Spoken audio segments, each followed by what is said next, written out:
Amazon दुनिया की सबसे रहस्यमयी जगह है। यहाँ पर कई ऐसे रहस्य हैं जिससे आज तक पर्दा नहीं उठ पाया है। लावा की तरह खौलती नदी से लेकर हाथी को खा जाने जितने बड़े एनाकोंडा तक, और यहाँ ऐसे भी पेड़ हैं जो कि चलते हैं। क्या ये सब सच है या बस एक दंत कथा? हम आपको यही बताने वाले हैं, तो चलिए 5 मिनट में आपको अमेज़न के जंगल का सैर कराते हैं। बस आप इस जंगल में घूम न हो जाइएगा।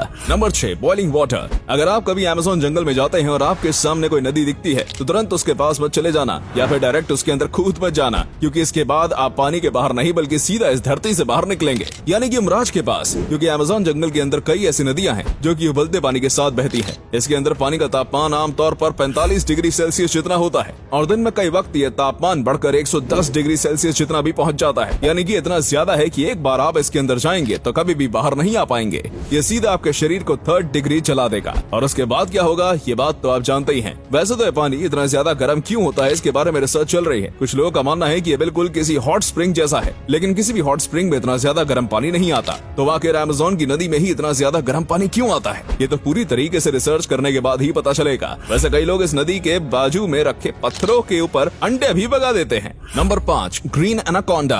अमेज़न फॉरेस्ट को और भी ज्यादा खतरनाक बनाने के पीछे एनाकोंडा सांप का भी हाथ है। अब आप ही बताइए, ऐसे सांप के पास कौन ही जाना चाहेगा जो कि चुटकियों में आपकी जान ले सकता है। माना कि एनाकोंडा के पास जहर नहीं है, लेकिन इसकी शारीरिक शक्ति किसी भी इंसान को हरा सकती है। और रही बात इसके खाने की, तो ये किसी भी चीज को खा सकता है। और किसी भी चीज से मेरा मतलब है किसी भी चीज को, क्योंकि इसे जंगल में कई बार मगरमच्छ, हिरण, यहाँ तक कि तेंदुए को भी खाते हुए देखा गया है। और कई बार इनके पेट में से इंसानी अवशेष भी मिले हैं। पूरी दुनिया में कितने एनाकोंडा मौजूद हैं ये बात कोई भी नहीं जानता। और साथ में ये बात आप भी नहीं जानते होंगे कि एनाकोंडा की कोई उम्र नहीं होती। ये तब तक बढ़ते हैं जब तक इन्हें कोई बीमारी ना हो जाए या फिर ये भूख से ना मर जाएं। इसलिए कई बार विशाल कई एनाकोंडा को देखने का भी दावा किया गया है, जो कि एक हाथी को भी खा सकता है, लेकिन इसके पुख्ते सबूत नहीं मिले हैं। और अब तक सबसे बड़ा जो एनाकोंडा मिला है वो 33 फीट का था। स्थानीय लोगों का कहना है कि उन्होंने 50 और 100 फीट जितने बड़े एनाकोंडा को भी देखा है। और इस वीडियो में आपको जो एनाकोंडा दिख रहा है वो भी बेहद बड़ा एनाकोंडा है, लेकिन इसे मापा नहीं गया, क्योंकि पहले तो ये लोग यहाँ से डर कर भाग गए और जब ये गार्ड के साथ वापस आए तब ये मिला नहीं, लेकिन यकीनन अब तक मिले एनाकोंडा से बड़ा था।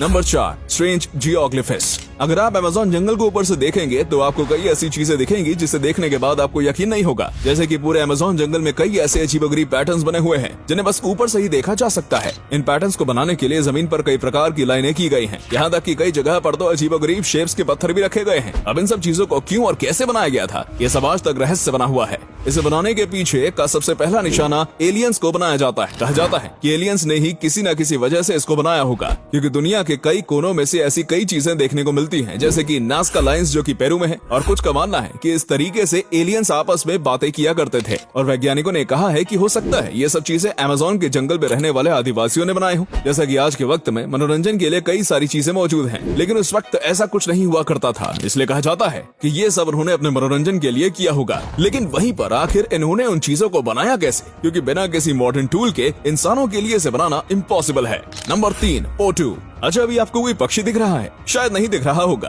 क्योंकि यहाँ पर एक पक्षी है जो कि कैमोफ्लाज करने में माहिर है। इस पक्षी का नाम है पोटू और ये अमेज़न की खासियत है। ये पक्षी इतने शातिर तरीके से अपने आप को छुपाता है कि कोई भी शिकारी इसे देख नहीं पाता। इसके शरीर का रंग बिल्कुल ही पेड़ पौधे जैसा है, जिसकी वजह से किसी भी पेड़ के तने में आसानी से छिप सकता है। इसकी आंख भी पूरी तरीके से काली होती है, जो कि इसे कैमोफ्लाज करने में और भी ज्यादा मदद करती है। इस पक्षी की साइज बहुत ही ज्यादा छोटा होता है। ऐसे पक्षी जंगल में काफी ज्यादा मौजूद हैं, लेकिन अक्सर ये देखने को नहीं मिलता है, क्योंकि जाहिर सी बात है ये किसी पेड़ के ऊपर छिपे हुए होते हैं। और ईगल, सांप, स्पाइडर जैसे कई शिकारी इनका शिकार करने की कोशिश करते हैं, लेकिन फिर वो इन्हें छोड़कर किसी आसान शिकार पर चले जाते हैं, जिसके चलते इनकी आबादी काफी अच्छी है इस वक्त। Number 2, walking palm. अगर मैं आपको कहूँ कि अमेज़न के जंगल में एक ऐसा भी पेड़ है जो कि चलता है, तो आपको मुझ पर यकीन नहीं होगा। लेकिन दोस्तों, ये बात बिल्कुल सच है, क्योंकि भाई मैं आपसे झूठ थोड़ी ना बोल सकता हूँ। लेकिन किंतु परंतु बंधु, ये पेड़ हम इंसानों की तरह तेजी से नहीं चलता, बल्कि बहुत ही ज्यादा धीरे चलता है। इतना धीरे कि आपकी पूरी जिंदगी में बस 50 सेंटीमीटर ही आगे बढ़ सकता है। इस पेड़ की जो जड़ें होती हैं वो सूरज की तरफ बढ़ती रहती हैं, और जैसे ही वो आगे बढ़ती हैं तो पीछे वाली जो जड़ होती है वो धीरे धीरे करके गायब हो जाती है, और ऐसे ही धीरे धीरे करके ये आगे बढ़ता जाता है। ये देखने में काफी काफी अजीब लगता है क्योंकि इसकी इतनी सारी जड़ें होती हैं जो बिल्कुल इसे किसी मकड़ी की तरह दिखाती हैं। इस तरीके से जड़ों वाला शायद दुनिया में ये इकलौता पेड़ होगा,